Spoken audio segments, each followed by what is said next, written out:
Hazrat Safiya na Yahudi ama hatpa. Hazrat Safiya huzurgi manim amadi Hazrat Hamzah gi machani. Mahak Uhud ki landa yauki. Musalman singna khara son tharakpadagi handuna chen narakpa lambi adubu tenjaina mamaida tharaga amuk hanna tansillammi. Khandakki landa huzurna nupi singbu lanfam amagi manungda pulapna punsillaga layhallammi. Hazrat Hassan bin Sabit pu Chaukidar oina mafam aduda thamlammi. Yahudi singna madu yamna khudong chaba ama oiki. Maramdi makhoidi khudong chaba ngaiduna leiba yeknabani. Maram asina makhoina nupi sing asigi marakta landage ningduna thijin humjinba mi ama lanban aduda thajillaklammi. Adubu Hazrat Safiyana urubadagi Hazrat Hassan da haiki masigi Yahudi asi khudong chaba launanaba laklibani. Aduna nahak lanbandagi thokho aduga mahakpu hatu uchatlu. Adubu mahakti yamna sonba ahal ama oirami. Maram aduna mahakna thabak asi pangthokpa ngamkhide. Mamai thangda Hazrat Safiya radhiyallahu anha masamakna damburgi ucup ama phuklaga lanban mapanda thoklakladuna Yahudi adubu makuk thugaiduna hatlammi. Madugi matungda lanban manungda changlaklaga hairammi. Zalim adu Yahudi amani. Aduga aina mahaki mapot machay sing adu mafi marol sing lauthorakpa yadre. Aduna nahak chatlaga mahaki mafi marol lauthorau. Aduga mahaki makok adusu masadagi kakthatlaga purau. Masi phawba pangthokpa ngambagi Hassan da pangal laikhide. Maram asina Hazrat Safiya masamak amuk hanna thoklaga mafi marol lauthok amasung makok adusu kaklaga purakhi. Amasung lanban adugi mapanda tilliba Yahudi sing adugi marakta langsin khirammi. Adu ubada makhoi sing aduna hainarami aikhoidi hanadagisu khalli madudi Muhammad sallallahu alaihi wasallam na nupi sing tabu thamlammoi. Soidana makhoibu senanaba nupa sing su yauramgani. Hijri gi kun suba chahida Hazrat Safiya radhiyallahu anha laikhidabani. Aduga Hijri gi manga suba chahida Khandakki lan thokhibani. Mahakna siba matamda masagi chahi humdraga humdoi sukhare. Maram aduna Khandakki langi matamda mahaki chahi yankhaiga nipan lom sure. Haujikki matamdadi masigi chahi matang asidadi aikhoigi nupi singdadi yumgi thabak inkhang phawba suba nomba ngamnadre. Adubu makhoi sing adudi mathantana Yahudi miyam amagi marakta nupa amabu hatpa ngamkhi. Ngasai Khandakki lan hairiba ujikki lan phamsi sigi sidaneba Allah gi Rasulna nupi singsi mafam amda pulap pulhallaga thammeba. Adu nupi singdu senaningai gineba Hassan hairiba sahabi si thammisi. Ado hujiki sahabi si asonba haibidi ahal oiraba mapangal leijadraba neba. Aduna makhoina Yahudi singsina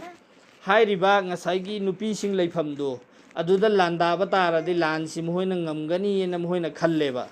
Aduduna nupi singi marakta landa ningai gi nupa ta yauribra kam tawbuno yengu chawoina tharakpa tuminna lotna tharakpa. Adu lotna tharakpado ubaganda hujirki hairiba Hazrat Safiya sina Hassan da haiba sumaina la emi masi aikhoi eng bathiba la imi. Aduduna masi hatu hawaina haiba. Adu mana hujiki Hassan na ngamdabadagi mana thoaga hujiki Yahudi hatluribeba makok thugairaga.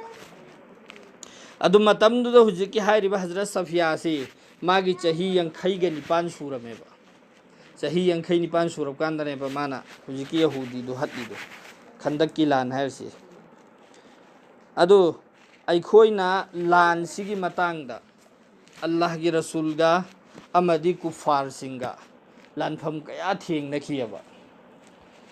थेंगनखरियो लान सिंगसी सिसिबु पुखटलगा मतम सिगी गैर इस्लाम की मी सिंगसिना मुसलमान दी थांगना तेन्ना नमदना हौरखिबा जाति अमनी हाइबा वफम अमा हाइबा मखोइना अनी सुबना मखोइना हाइनरिसि करियना मुसलमान सिदी चही लिसिंगमगा चमरी हाइबदी अल्लाह की रसूल लाकपदगिता लाकपा दीननी अदुगा अखोइगी लैरिबा दीन सिदी हाना ममांगदगी लैरकपनी हाना ममांगदगी हौरगा लैरकपा दीननी अखोइना चटलिबा दीन सिदी मखोइदी मोहम्मद लाअगा हाइरिबा मोहम्मद सिना अखोइगी काफिर ओइना लैरंबा सिंगदु मुसलमान ओल्हनखिबनी दुना मुसलमान सिन नौना लाकपा दीननी हाइबो वफम सि मखोइना हाइनरियबा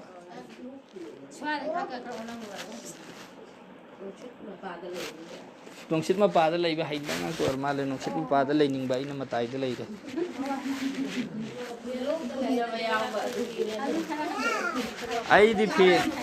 ai di fen sigi makhasi da ta laira kan da pele ba lo khong na choi khoi yo khiti phang di kong ngon den sa si lai andra ko dum nang mai ai se arimani lai ado hujiki hairiba wafam ani si munna ta seba हुजी मतम सिदा ओइरिबा थौदुकनी अदुदगी यामना काफिर सिंगना मुसलमान दो ओंजलगा हंगबो वहंगनेबा मिन्ना लई अहान बना हाइरिसि करियना मुसलमान सि थांगना तेनना तौरगा लान थेंगना थेंगनरगा थांगी मयुक्ता संदोरखिमी हाइबसियमा अनि सुबना मुसलमान सी मोहम्मद ला अब मतुंग द खक्ता लाकपनी हाना ममांग दे अखोय काफिर ओइरमिमी अदुना हुजिक नखोय सि नमनो ओलहन खिमी काफिर ओला उसिने बा हाइरिबो वासे अदु सिगी वासी ताबा कांदा ngसाइगी अखोयगी मुसलमान सिंगी मनुंग दसु शरीयत की मतंग दा खंगदबा अमदी इस्लाम की मतंग दा नॉलेज लैतबा मी सिंगदी मखोइना हाइरिबा वासिंगदुदा चुम्मा मालेना खल्लेबा मरमदी हुजिक एखोइ सिदा वरी पाखरेदना वरी सिदा मुसलमान का काफिर का लान थेंगनबगी वरी नि पाखरिसि नत्रने अदुमै तौदना ममांगदा वरी जो भी लाको खुदिंग मुसलमान का काफिर सिंग लान थेंगनबगी वरी नि मुसलमान सिंगना काफिर सिंगबु हटपगी मुसलमान सिंगदा अवाबा ताबगी सुगुम्बा वरी सिंगसि उरगा तारगा अदुदगी अल्लाह की रसूल ला अब मतुंगदगी मुसलमान लाखिबनी ममांग मुसलमान लेरंब नते हिंदू धर्म सिना असेंगबनी हाइबन चिंग वहाई सिंगसे हाइरक्प कांदा अखोइगी हुजिक मतम सिगी नौजवान इंखलाइबा एजुकेटेड लोकसिंग लाइक लाइसु तम्मीबा अंगांग सिंगसे सिगिसिना इस्लाम की मतंग द नॉलेज ति कैसु लैजदबा मखोइदा अदो कारिगुम्बा सुमैना मखोइना हाइरक्पो हाइ अनि मंगा सितारगा चुम्मा लेना मखोइगी वखंदा खलकपा अदुना मरम ओइरगनेबा ngasi मुसलमान नुपी कया हिंदू द चेलगा मयुम पालाइसे माने हिंदू द चेलगा मयुम पालाइसे करिगिनो इस्लाम की असेंगबा हकीकत तो खंगदबनिना अदुगुम्बा मरक्ता गी वासिंग दुखक्ता तारा तारगा चुम्मा मालेना खनखिबा ngसाइ की अहानबा अल्लाह की रसूल सल्लल्लाहु अलैहि वसल्लम गा कुफार सिंगा थेंगनखिबा लानफम सिंगसी लानफम अमा फौबा मुसलमान ना अखोय नखोयगा लान थेंगना सेना हौरुबा अमा फौबा लैते एक तो अखोय ना नखोय मुसलमान ओला ओ नत्रगा दे अखोय ना हटलनी ना हाइरगा ओलहनबा मा अनि सुबना मुसलमान ओला इबा अखोय सि सेफ्टी की साता अखोय लैजबसी सिगी सिदा अवाबा पिरकपा अदुगी दुदा अवाबा पिरक्तनिंगाइगी मखोयदु ओन्थोगा इखा इसाना इसाबु ngakthokjaba haibama अनि सि खेतनद्रने अमना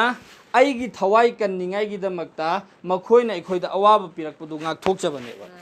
अमना करी नंग मुसलमान ओला उन्नत्रदि हटकनेन हाइबमा अनि सि खेतनेबा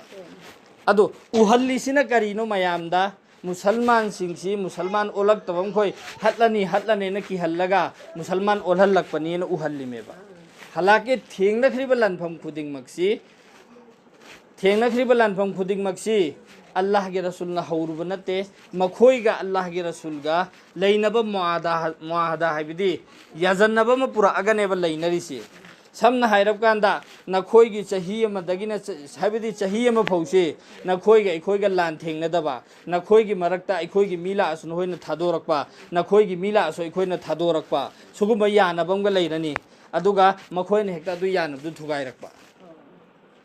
अदुमैना यानबर याबर पुरकपर लैबसिंगसे अदुम मोहिना अदुम थुगाइबा अदुमैन तौदना मखोइगी मनुंगदगी मी खरा लाए मफम अमदगी अदुगा अल्लाह की रसूल दा हाइरदे अखोइ सुमैना मुसलमान ओले अखोइगी खुंगंगदा लैबा मी यंखोइदो लोइना मुसलमान ओले अदुना दीन सि ताकपिनिङै तंबिनिङैगी दमक्ता मियोइ खरा खक्ता अखोइगी खुंद थाबिरओना हाइरदे लाआगा अदो अल्लाह रसूल के हराउरे मुसलमान ओले हाइरमिन अल्हम्दुलिल्लाह याम फरे अदो अखोइ इस्लाम की शरीयत सि खंगदबनिना खंगै ताकपिनिङै मी थारो हाइबदुदा अल्लाह के रसूल न मी थारे हराउदना थारिब मीदु मखोइगी खुंगंग यौरकपा कांदा कोइजल्ले अदुगा पुलपना फारे अदुदुगा खरामना खुदकता हटले खरामना फारगा बाजार मयाइदा थौरी यांखटलगा हटले अदुमैना तौरगा साथी साथीबा मखोइना हौरकपा अदुगा अदुगा लान थेंगनबा अल्लाह की रसूलना हाइबदी इसाना इसाबु कंजबगी गाथोकपगी लान गांतनेबा थेंगनरिसे अल्लाह की रसूलना नखोइ मुसलमान ओलक्तब यादेना अमा फौदा लान थेंगनखिदेबा सिना ताकपदी मुसलमान सि थांगना तेनना तौरगा नमदन मुसलमान संदोखिबा नत्तेबा करिगुंबा अल्लाह की रसूलना थांगना तेनना तौरगा नमदना संदोरकपने हाइबा तारगदी मक्का से अल्लाह की रसूल की पोखमनी मक्कादा लैबा वारकपदगी अल्लाह की हुक्म की मतुंग इन्ना अल्लाह की रसूल मदीना दे हिजरत तौर चले मदीना दा लैरबा मतुंगदा अमक्का हन्ना अल्लाह की रसूल न मक्का से जोई तौरिमेबा मक्का से अल्लाह की रसूल न अमक्का हन्ना जोई तौरिमेबा मक्का से अल्लाह के रसूल न जोई तौबा मतमदुदा मक्कादा लैरमीबा काफिर सि मयाममनेबा लैरमीसी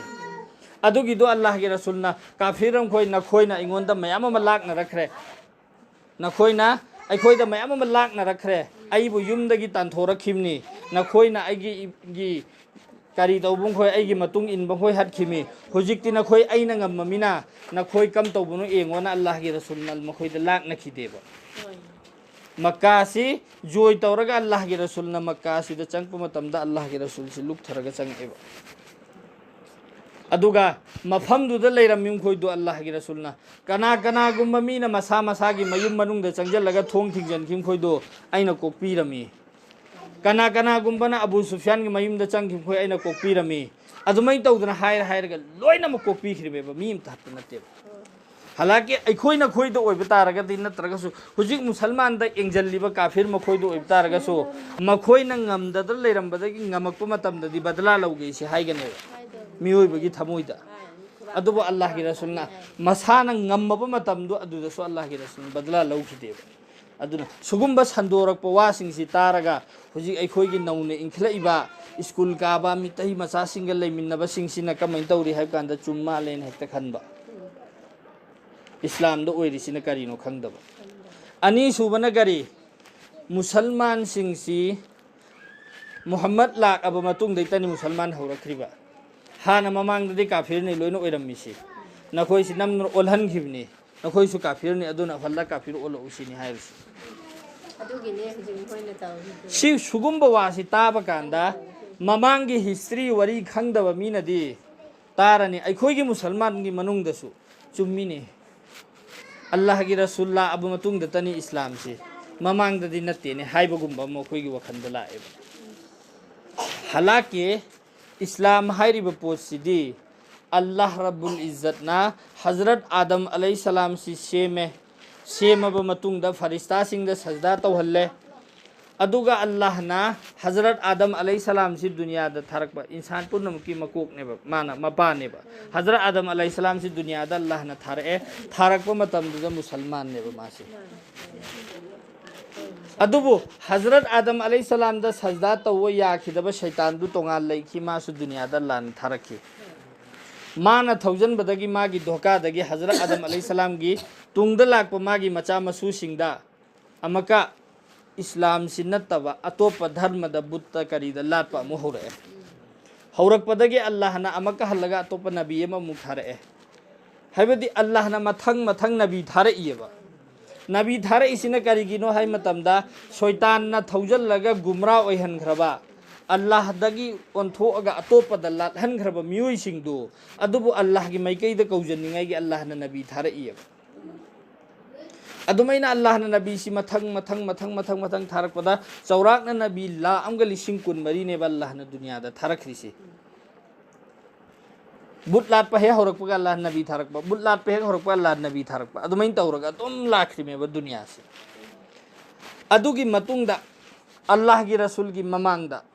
हजरत ईसा अलैहिस्सलाम से अल्लाह ना थारए दुनिया दा महाक ना सु सिगी दीन की थबुकसिनेबा तौरमिसे हजरत ईसा अलैहिस्सलाम अमदी अल्लाह की रसूल अनी सिगी मरकते चाही चंगा की फसला लय चाही चंगा लाप नहीं अदुना हजरत ईसा अलैहिस्सलाम सी लाकपा मतमदा हजरत ईसा अलैहिस्सलाम दा ईमान पुरकपा जरूरी नेबा हाइबदी कनागुम्बा नबी अमा ममांगदा लेरमे हाइरिबा नबी सिगी मतुंगदा नबी सिना सो हाइरमगदौरिमेबा आइगी मतुंगदा नबी अतोपा अमा लाखिगनी हाइरिबा नबीदु लाक्तरि फौबा आइना हाइरिबा शरीयत सि चटनगनी हाइरिबा नबीदु हेक लाअबा अदुगी मतुंगददि माना हाइबा शरीयत तो मुक चटनगदमी हाइबा सिनेबा नबी खुदिमकना हाइरमिसे अदुमै तौदना नबी अम लाकपा कांदा ममांगी नबी न तौरमबदो अदु चटनदेबा अमा लाइदुदा मुक अल्लाह ना अनौबो पाउ पिरआगा मरमदि इंसान सिगी तपना तपना टेक्नोलॉजी की माइकईदा दुम माइ ओनसलइमी दुम चौखलइमीदना चौखलपदुगी मतुंग इन मफम मतमदुगी मतुंग इन अल्लाह ना शरीयत सि सेमगा नबी थारआगा चलहलइमे अदुदा हजरत ईसा अलैहिस्सलाम सी लाकपा मतमदा मियोय कांगबु खरा हजरत ईसा अलैहिस्सलाम दे ईमान पुरए हाइबदी हजरत ईसा अलैहिस्सलाम की शरीयत त चंगे अदु खरा आमना हजरत ईसा अलैहिस्सलाम की शरीयत त चंगक्तरे हजरत ईसा सी नबी ने फो हाइबिस मोइने यानिंगद्रे अदुना मखोइना हटकदौरी मेननेबा हजरत ईसा अलैहिस्सलाम सी पूरीसी अदुगा मखोइना हजरत ईसा अलैहिस्सलाम सिबु थोंग लोंजल्लगा युममदा थम्मे अदुगा युमदुदा थम्बसिदा हजरत ईसा अलैहिस्सलाम सी एंगबा चंगकपा मीदो लैरिब्राइन एंगबा चंगकपा मीदुदा हजरत ईसा अलैहिस्सलाम की शकल से ओल्हल्लेदना अल्लाह ना अदुगा हजरत ईसा अलैहिस्सलाम सिना अल्लाह ना आसमान दा थांगरख्रेदना अदुदगी मयामदुना अमबका चंगजल्लगा हुजिकी हाइरिबा अहानबे एंगबा चंगपा मीसी सिसे हजरत ईसा अलैहिस्सलाम नेना फारगा करीदे यांखतलगा सुमैन हुजि हाउगी चर्च दा लैरिदो सुमैना थम्मिदो पांग तिंगगा दुमैना हटख्रे हटलिसि कनानो हजरत ईसा अलैहिस्सलाम नत्तेबा मखोइन हटलिसि मखोइगी मीदुनेबा अदुई मतुंगदा मखोइसि अमक ngasai ihal hana Hazrat Isa alaihi salam ing bacang ki bamidu karai no sine mak thina re ise phangdraba adai di kangum na am haire kangum na am haire aduda Hazrat Isa alaihi salam si sigi sida iman purak pa kangum ma pura hore dana adu Hazrat Isa alaihi salam da iman purak taba Hazrat Musa alaihi salam da iman pura agal lai ki ba kangudo Hazrat Isa alaihi salam lak pakan da sumoi si iman purak tre अदुना group अनी ले रहे अदुइदी अमना करी हजरत मूसा अलैहि सलाम की शरीयत चतपा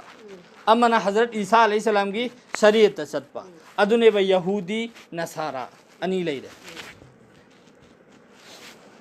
अदो यहूदी अमसुंग नसारा अनी से अहले किताब इन खंगने बा मखोई सी आसमानी किताब ता अमल तौ बने बा मखोई सिंग से अदो मखोई सिंग से हाइरी बा ग्रुप अनी से ले रहे तुम मखोई से अदो मैना अमल से तौरगा लाए अदुदा लाकपदगी ngasai ki Hazrat Isa alaihi salam da iman purakhiba mi sing sida somka group ahum thoge group amana hairi si Hazrat Isa alaihi salam si Allah gi macha nupani sini harsi adogi group amana hairi si Hazrat Isa alaihi salam si Allah ni sini harsi अदुदगी अहुम सुबा group सिन हाइरिसी हजरत ईसा अलैहि सलाम सी अल्लाह न थरकपा अल्लाह की नबी नी हाइबम मैं group अहुम थोगे अदो ngasai gi mamang dagi leire iduna Hazrat Musa alayhi salam gi shariat ta chalakpa ma adai Hazrat Isa de iman pura aba kangu du da amka khara leire ga group ahum thoga khre ahum si amana Hazrat Isa alayhi salam Allah gi macha nupa ni haire khara amna haire Hazrat Isa alayhi salam si khuda ni Allah ne na direct hai khre khara amna Hazrat Isa alayhi salam Allah gi nabi ne na haire hairi ba group ahum du so dum la adugi matung da Allah gi rasul si Allah na dunya da thare Allah gi rasul na hek nabuwat phangbaga Allah gi rasul de iman purak pasi mamang dagi la ibe mi pung khuding makto adugi mathakta zaruri ne ba ado Allah gi rasul si lak tringai mamang da ngasai gi Hazrat Isa alayhi salam bu yari ba kangu singdo adu da group ahum ama Hazrat Musa alayhi salam gi shariat ta Taurat ta kari tauraga amal taurak pa leirak pa kangu ma adu sing du de dum leiri ba adu dagi hendorak pa kangu karamba butlat pa kangu asagi ehle kitab tuda na Hazrat Isa alayhi salam dasu Hazrat Musa alayhi salam dasu iman purak tawa masana makhut na semaga sajaba murti da lat pa kangu tu adu butlat pa kangu du ne ba adu gumba kangu su leiya ba matam duda adu group sugumba mayam si leiri me ba खरामना बुतलाट पर खंगूम लेरे खरामना तौराता खरामना इंजिलदा अदुमैना लेरंबा मुख्तलिफ ओइना लेरंबा मतम दुदनेबा अल्लाह की रसूल न लाइसे अदुदा अल्लाह की रसूल सी थारक पे सिकराई द थारे हेबगंदा मक्का शहर द थारे एबा जहां खाना काबा लइबु मफम सिदा मतम दुदा खाना काबा सिगिसी अल्लाह की युमनी हाइबसिदी मतम दुदा लेरम्मीबा मियोय सिंगदो अल्लाह की रसूल लाक्त्रिङै ममांग दगी लेरम्मीबा मी सिंगदो अदुसु खाना काबा सि अल्लाह की युमनी हाइबसि मखोय या मसाना यारमने मखोय खाना काबा की तवाफ सु तौरम्मेबा अल्लाह की युमनेना तौबतबु मखोयना खाना काबा मनुंगदा 360 बुत चहुम गो हुम्फु खाना काबा मनुंग से मोइन थपमेबा मखन मखन की बुत से चहुम हुम्फु ने मोइन थपमिस अदु मखोयना बुत थमिसिना मखोय की अकीदा सिना करिनो हाइबा मतमदा मखोयना अल्लाह दी लई हाइबिसि मखोय की थाजबा अदुबो मखोयना बुत लालिसिना अल्लाह दा इखोयना डायरेक्ट हाइबा दिंगमदे अदुना बुत सिदा हाइरगा सिगी बुत सिना अल्लाह दा मु हाइगदौरिमि हाइबगी वखल्लोंदा मखोयना बुत सि थम्मने अदुदुगा यामना साथीबा कांगू अमु ओइना मक्का सिदा लैरे मखोय सिंगसि कुफार ने मखोय सिंगसिना हजरत ईसा दसु हजरत मूसा दसु अमफौद इमान पुरक्ता मसागे अपामबदा चटपा कांगू ने अदुगी मरक्ता अल्लाह की रसूल सि लैरे अल्लाह की रसूल ना मरमदी मखोय की ममांगदा थारखरिबा लरिक सिंगसि सिदा अल्लाह की रसूल की मतंगदा लोइनमक यावेबा हाइरिसे हजरत ईसा अलैहि सलाम न सोहाइरमी आइगी मतुंगदा अदुगुंबा नबी मन लाखिगनी हाइरिबा नबी दु ममिंग अहमद कौगनी मासी सुमैना तौगनी हाइबदे अल्लाह की रसूल की ओइरकदब सिंगदो हाइफेतंग हाइदो अमेबा अदुमैना करिगुंबा नखोयगी मतमदा लाखपा तारगदी नखोय हाइरिबा मीदुदे ईमान पुरो उइना हाइरम्मीमेबा मखोयसु खंगेबा हजरत ईसा अलैहि सलाम द चटलिबा कंगु हजरत मूसा अलैहि सलाम चटलिबा कंगु लोइनमक्सि खंगेबा अरोइबा नबी अमा लाखिगनी हाबिसि मखोय लोइन खंगेबा अल्लाह की रसूल सि ला अब मतुंगदा मखोयना अल्लाह की रसूल द ईमान पुरक्त्रि सि करिगिनो खंगगा मखोयना हाइनिंग इसे अल्लाह की रसूल सि नत्ते लाखपदि लाखिने तौबतब सिदि नत्ते सिनेबा मखोयना हारसि अल्लाह की रसूल सि मरमदी हजरत इब्राहिम अलैहि सलाम की मचा अनी नेबा इसहाक का इस्माइल का हजरत इब्राहिम की मचा अनी इसहाक का इब्राहिम का अदो अनी मक्सिसु नबी नेबा अदो ngसाइगी हजरत इसहाक से सिसिगी खानदान दा नबी मयाम अमा लाखरेबा हजरत इसहाक अलैहि सलाम से मागी खानदान दा नबी मयाम अमा लाखरेबा नबी लाखरिम को माई खानदान दने लोई लाइसे अदुगा हजरत इब्राहिम की खानदान दे हजरत इब्राहिम की मतुंग कोई नबी अमता लाक्तरेबा खानदान मथंग मथंग खानदान दुम संदोरे इमिदना अदुना ngसाई की लाखरिबा नबी यम खोइसे सिगी मखोई की खानदान कंगू सिना हाय खल्ली सिना करी हजरत इसहाक अलैहि सलाम सिगी खानदान दता नबी सि लाकपनिना अरोइबा नबी सो अखोई की खानदान द लाकनी हाइबदुनेबा मखोई की थाजब लेरमिसिना अदुगा अल्लाह ना हजरत इब्राहिम अलैहिस्सलाम हजरत इस्माइल अलैहिस्सलाम से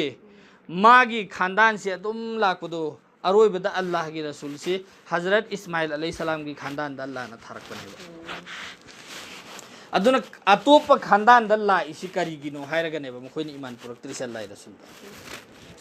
थारकपा तारदे अखोइगी खानदान हजरत इसाक अलैहिस्सलाम की खानदान नबी सिगी खानदान से तनि नबी लाख्रिसिंग से अदो अरोइबा नबी दुसु अखोइनि सिदा लाखफम थोइ असोमदा अतोप खानदान दा लाइसि करिगिनो अदुनदे अखोइ ईमान पुरक्खिद्रिमे खैर अदो अल्लाह ना मखोइगी लाइबक्ता हिदायत लेतबगी अदो पुरक्खिद्रिमी मरमदि अदुनेबा अदो ngasai aina hagi dum makhoina hairiba kufar singsina musalman di karino muhammad la aba matung dagi khakta lakhibane na haibu hangdu adugi paukhum du dane ba aina huji haikri singse mamang da leiramin khoi si loina musalman ngang tane ba kufar hairiba kangu sidi kafir hairiba kangu sidi nabi matam du da lakpa nabi du da iman purakta bo singdu adu singdu ne ba kafir oirise अजुदगी अमके ईमान पुरा अब मतुंग दसु हजरत ईसा अलैहिस्सलाम का अल्लाह की रसूल की गा मरक्त लैनखिबा मरीसी हाइबदी याम लाखरे चही 500 लाख नखरेबा अदुदुना नबी की नबुवत की बरकत सी इलै लैत्रबा अदुना दुनिया सीदा मखोइबु लमजिंग बिनिंगाई की लैतबना मरम ओइरगा मखोइना सिजिनरिबा लारिक अल्लाह ना हजरत ईसा अलैहिस्सलाम दा थारखिबा लारिक तो अदुदसु मतम मतम दुगी पालकपा निंगथौदुना माइ माइ अपाम मोंगदा मसला से हपचनबा अदु मैंने सेमदोक सेमदिन तौरगा मखोइगी शरीयत सि बर्बाद ओइहल्लकपा अदुगी नबुवतगी लापथोरकपनिना शैतान ना मखोइदा थौजिल्लगा थेमगा बुत लाहनख्रेदना अदु मै तौरगा बुत लाटपसि लैखिबनेबा अल्लाह की रसूल लाए अदगी अल्लाह के रसूलना मखोइदा ईमान की दावत पीबदगी ईमान पुरक्पसिंग पुरए ईमान पुरक्तबसिंग सु पुरक्त्रे अदुबु अल्लाह की रसूलना ईमान पुरक्निंगाई की दमक्ता मखोइदा अचुम्बदुदि सिनित तनेबा हाइरिसे नखोइ ईमान पुरक्त्रदि आइना नखोइ अदु तौगनी कक्कनि थिनगनी करिमता हाइदेबा अल्लाह की रसूल दा अल्लाह ना मुअज्जजा पिरखेबा मयाम मुअज्जजा दि नबी दा खक्तो ओइबा अल्लाह ना मखोइदा शक्ति पियबा अदुगी सिंगदुई मनुंगदगी ख्वाइदे चावबा मुअज्जजा करिनो अल्लाह ना पिरइसि कुरान सिनेबा कुरान सिगी मतांगदा काफिर सिंगसी अल्लाह की रसूल ना कुरान से सोनबसी हेक ताखि मिसे हेक मुसलमान ओनखिबा ताखिबगा हेक मुसलमान ओनबा अदुदुना कुरान सिगी बरकतुना अदुना काफिर सिंग ना ठीक मोय की काफिर की लैरिबा सरदार सिंगदुना मोहम्मद ना कुरान सोनबा मतमदा नखोय कनामता ताब यारोइन थिंग मखोय मसेन लोइनमक थिंगबा ताब यारोइना ताब यारोइना थिंगिबा सरदार मकोक सिंगदो अदुदु तुमिन्ना ला अगा अहिंगदा अल्लाह की रसूल की कुरान सोनबसी ताबा लाकपनेबा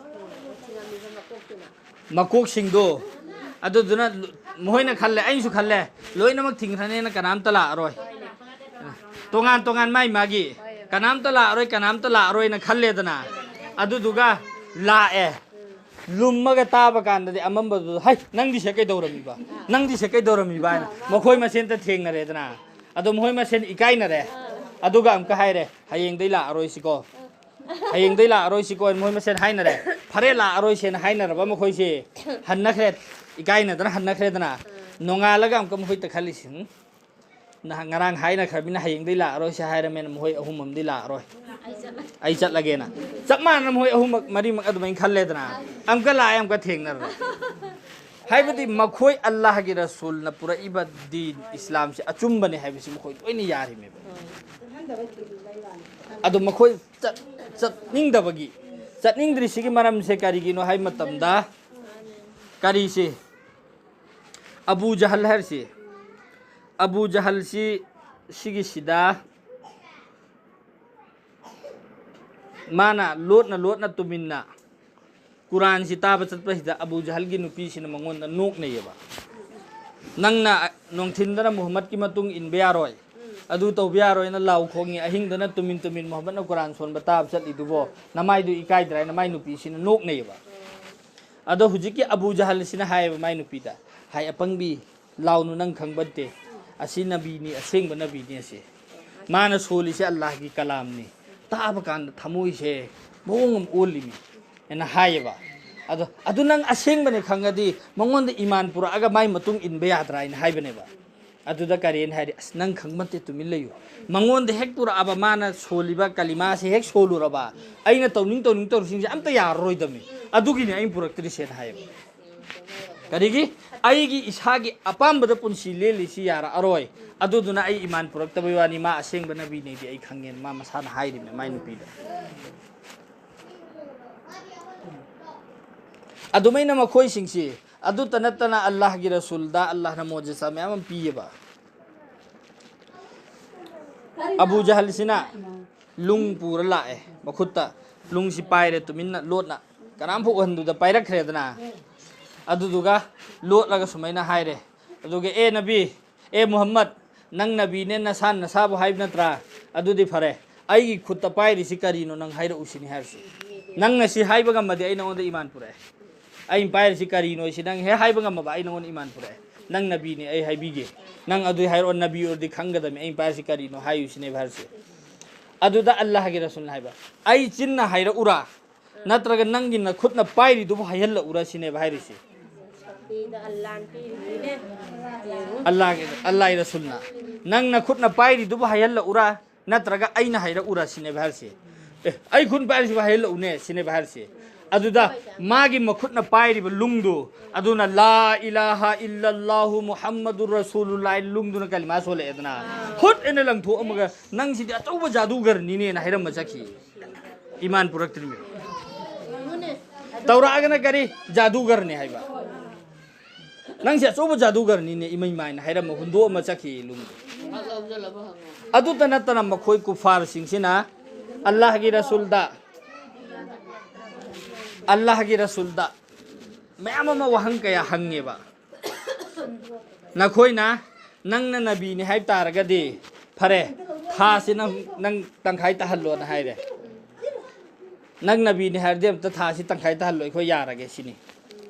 अल्लाह की रसूल द मखुद का इशारा तौबदा था तंखाय तासिनी अदुदा अमका हायरिसि इस नंगी जादू सिदि कल्ली है नंगी जादू सिदि कल्ली है जमीन दतनते आसमान दफौ तौबंगा मिनि नंगसि अचौबा जादूगर नि बुङो न हाय ईमान पुरक्पै महत्ता जादूगर ने हायरिमे अल्लाह रसूल अदुमैन तौदना मखोय सिंगना ईमान पुरक हौदबा कांगुने अल्लाह की रसूल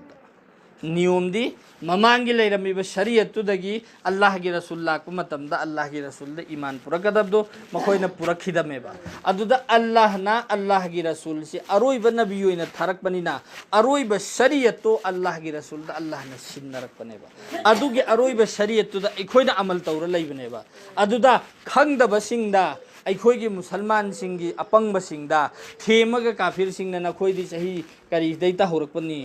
मोहम्मद लाकपदैतनी नखोयगी हौरइबा ममांगन होय लेबनते अखोयदी ममांगदैसु लेरामे अखोयनी हेना लीरिमे अखोय अचुम्मनी अखोयरोमदो ओला ओन थेमबा कांदा यादना मुसलमान की नुपी अपंगबी कया हुजिक Hindu the Chendra मयुम Pali सुगुम्बा confuse ओइबा वा अदुदगी अमुका मखोयना हंगनबा वहंगमा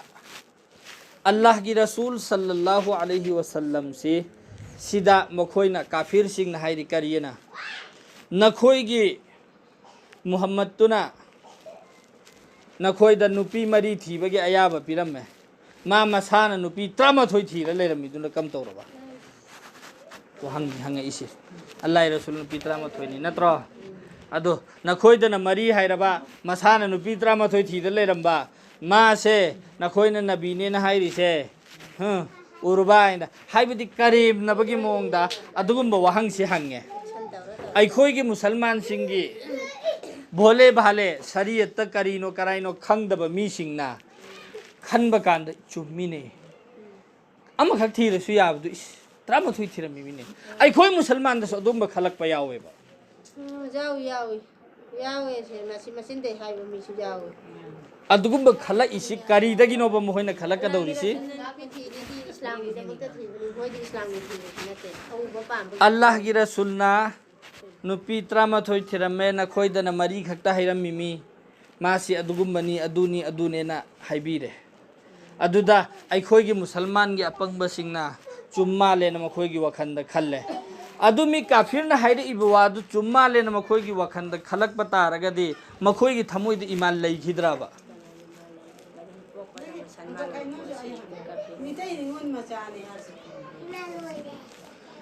ngसाइगी महोइगी करीदा थमोइदा अदुगी दुल्ला लैगद्राबा ईमान लैररोयबा थाजब वाला अदमेबा मखोइ खंगद्रे हिंदू सिंगना लाटलिबा मखोइना भगवान नेना लाटलिबसिंगसी मखोइना भगवान नेना लाटलिबा मयामसी सिगी मतांगदा मखोइगी भगवान सिंगसी मखोइना लाई नेना भगवान ने मपू नेना लाटलिसिंगसी चैगनोना हाइरि मखोइना लाटलिबा सिंगसे चैगनोना हाइरि जैसे अखोइना खंगबा लैरिबा हुजिक हाव हाइ तारे अखोइ मरोंदना हाउ सिंगना हजरत ईसा अलैहि सलाम से मपुने लाटलिदना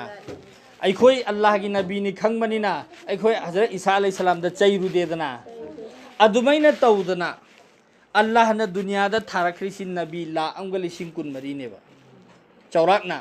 अदुगी मनुंगदगी अखोइना खंगिसिदि खरा खक्तनेबा अल्लाह ना हाइरक्पा अल्लाह की रसूल ना हाइरंबा खरा दुतनेबा खंगिसि अतैदि कराइदा करम का अल्लाह खिमो खंगबा नतेबा मखोइना भगवान ने ना लाटलिबा मखोइना मपू ने ना लाटलिबा मूर्ति सारा लाटलिसिंगसे सि मखोइगी पुंसी वरी सि एंगबा कांदा यामना चुमना चटपा गांगता अयामबा ओयेबा अदुना मखोइ सिंगसिसु नबी ओइरंबसु याय कनाना खंगनी सिनि हरसि मखोइ सिंगसि नबी ओइरंबसु याय अखोइना खंगदना खंगदबगिनी अदुना मखोइना लाटलिसिंगसि चैबिगनो हाइरिबा अमना सिलैरबा अनि सुबना मखोइना लाटलिबा मखोइना भगवान ने मपू ने लाटलिसिंगसि मखोइगी मा तहत्ता नुपी चामा चाम यंखै नुपी चद्रुक मखोइगी निकादा लेरमे मखोइना मपू ने लाटलिबसिंगसि सिगी निकादा नुपी चामा चाम यंखै चद्रुक चनिपान सुमैना मखोइगी मखादा नुपी सि लेरमेबा अदु सिंगदुदि अखोइ मुसलमान की अपंग सिंगसिना करिनो खंगदमिना थिजनबिरुद्र मीना अखोइगी कुरान द थिजला हंगकपा कांद चुम्मा लेनेन खनबा मखोइना लाटलिबा भगवान नेना मपू नेना लाटलि सिंगदुदि नुपी चाम यंखै चनी चहुम थीबा अदुगी दुददि मोहि खंगदेबा अदु अल्लाह की रसूलना नुपी 13 थिरम्मिसि सिदि मफम मतम दुगी मतुंग इन्ना इस्लाम सिबु चाउथोकनिंगाई गिदमक्ता अल्लाह ना हुकम पिरक पसिंगुनेबा अल्लाह की रसूल ने पांगथोअमिसिदि अदुगा जैसे के सोम चुमनदा अल्लाह ना दुनिया दा नबी ओइना थारइबा बंदा सिंगसि सिगिसिदा अल्लाह ना मखोइ द पीरिबा पांगनसि अदुकी मतिक पांगनसि पियबा मखोइ दा अदुदुना मखोइ गी दमक्तदि अल्लाह ना अदुमैना करी तौबगी अयाबसु पीरिमेबा मकेहेन अदुगुम सिंगदु खंगदबदगी अदुना सि आइना हाइनिंगिदि ngसाइगी सुगुम्बा वहंग मयामसि लाकपा मतमदा नखोइ सिंगददि मतम हेनख्रे सुगुम्बा वहंग ला असु तारसु अस नत्तेना खंदोखिबा याय नौना इंखलाइबा अखोइगी इचा इसु सिंगसे सिगिसि इस्लाम की मरु ओइबा नॉलेज सिंगसि अखोइना लैहंदबा तारगदि मखोइदा इस्लाम की नॉलेज से लैहंदबा तारगदि मखोइ सुंगसि चटखिदौरमेबा अदोंबा अरानबा लंबीदुदा